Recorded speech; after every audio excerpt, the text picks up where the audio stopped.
What's up, guys? We are going to be talking about crystal PvP and learning about it today. So, let me just do this. Yeah.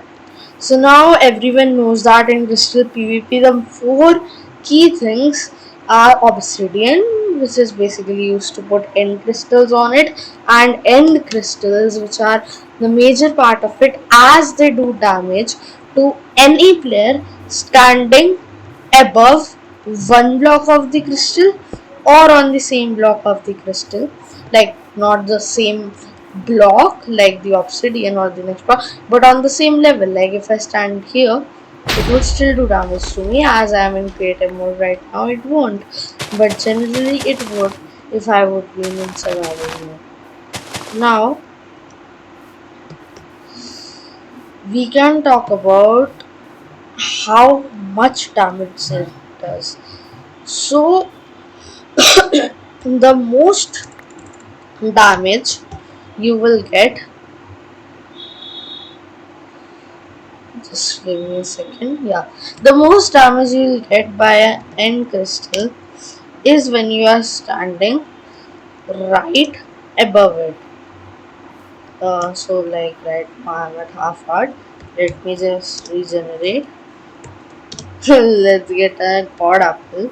So enchanted golden apple. Up 64. Sure.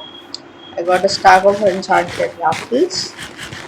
So let's wait. Yeah. So as I'm on full health right now, if I just hit this like this, see, it did over 8 hearts of me while I am wearing full blast protection 4 armor. If I take it off and then just put a crystal, I'm at 12 hearts right now. It still popped it out, right? So if I would have been on like 19 hearts, which at least were 18 hearts, and I still do this, it would still pop it out. Now we talk about resistance on a block. So like I was standing right above it. That's why it was doing so much damage. But just a second, what's happening to my typing right now? Items of undying. Yep. So let's say I am standing here without no armor first of all. Right? Yeah, see? Without any armor on the armor status bar. And if I somehow slash give me bow slash give me arrows, right? 60, I guess 60, right? And if I just pop this, it still pops me because it's working right now.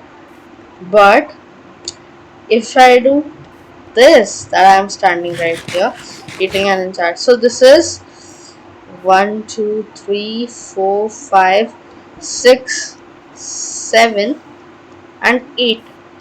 8 blocks, and it didn't damage me because of the level and the block range. What if I was standing below it, just one block without any armor? See, it just does half a heart. While I'm standing 2 blocks down it, half a heart, and while I'm standing literally just 1 block down it, it just does 8 hearts of damage while I am wearing no armor. If I were to wear full blast protection armor as in the start, it would just do, it would pop a totem if I was standing right here, and if I was standing 1 block down it was, I guess it would do just half a heart. Yep, just half a heart. Now we talk about such a major thing.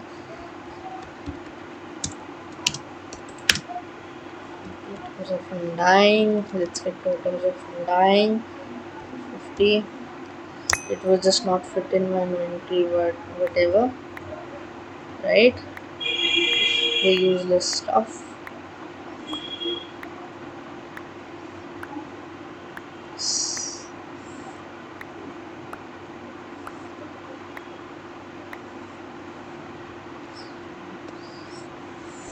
Let's just burn him over. Okay. Now, slash if pages the terrible respawn anchors 64 slash give me a glowstone, right? I guess 2 stacks, 128. No, man, 1228. That's what I just wrote. All up.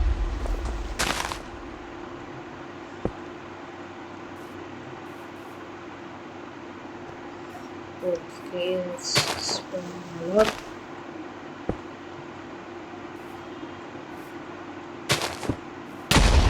Yes. So now we talk about respawn anchors, whereas these differ from end crystals. When you place an end crystal above it, you have to stand one block above it, below it, or something to avoid and take damage. Whereas in a respawn anchor, you have to put glowstone. So you can put 1, 2, 3, 4. And at the fifth glowstone, I'll just put one obsidian above me. This works for both the things. The end crystals, if you put one block in between end crystal and you, like if I'm standing right here, this is just one block between me and the crystal, it won't damage you. That's the same with the end crystals. Like right here, if I put one block, now I have put 4 glowstone in it. If I put the fifth one, it explodes. See, like I'm right now at 60 glowstones, right? And if I just click this, it doesn't take the fifth glowstone, but it does burst because the 4 was the maximum limit and I right clicked it the fifth time, so it burst. Now, moving further, we have an end crystal. We put it right here, and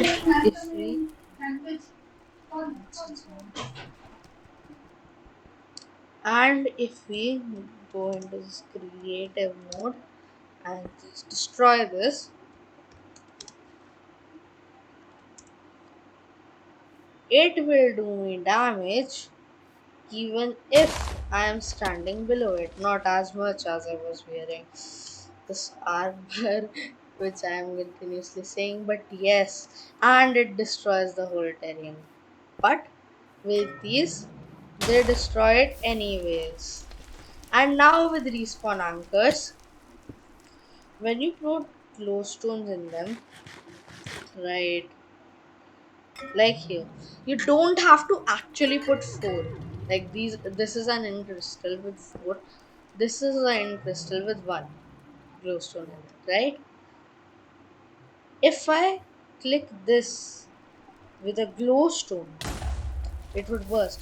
If I would have clicked it with any other thing in my inventory or anything in the creative menu as well, it would not have burst. It would have burst. Sorry. But if in this I click it with right click it with anything, so like let's make another one of these, it would burst. And if I click it with a glowstone, it would burst after filling these 4 columns of glowstone in it, right? So when you crystal PvP, you have a kit to your name, right? Let's kill this ornament style. Yeah. So when you crystal PvP, you do have a yes. So sorry. So when you crystal PvP, you do have a name and you do have a kit. So in that kit, you have limited resources, and in survival mode as well, you have limited resources. So I would recommend to not waste your respawn anchors and just utilize them by getting one respawn anchor, one glowstone, and just right clicking it with another thing in other stuff, right? In your inventory. That would be way better. Now, where do these bottles of enchanting come in? So, when you are given this armor, like right now I'm blast protection, but in servers like PvP Legacy, you have the armor which is blast protection or protection 4, that depends on the server, but it also has mending. And what happens with mending is, like, let me show you with just the boots slash enchant me mending. So here we have mending on my boots as well. Now if you look right here in the armor status bar, they are at 356 levels, which is basically, if I take damage like this, it decreases. It won't because it's blast protection right now, but like if I'm standing right here, I take damage. See, it was 357 and now it is 336 as I recall. So, but if I just do this, see, it rapidly increases, right? And when it is full, so for boots it is 482, the full limit, then it starts giving me XP right here. I'm at 9, right? Now the major thing which comes into play with crystal PvP is when your opponent is standing right here above you. So you are in a chase and your opponent, you have to be this good. So like, when, let's say I have an opponent, this obsidian is my opponent, and I'm just going out and out and out and out because I'm low. I'll just lower him to basically a field which is down a block with me, or I will just place respawn anchors and just do this so that I'm right here and I can just pop him while he's standing right here, right? Or if this suppose we say this obsidian is chasing me, uh, like he's coming, so I will lure him, and just be this quick, in exploding him right with end crystals. Just spam it. This is where crystal flying comes in here, right? Like right now I didn't have a totem, that's my bad. So yeah, this was what crystal PvP is all about. I hope you learned something from it. That's it for today. Thank you.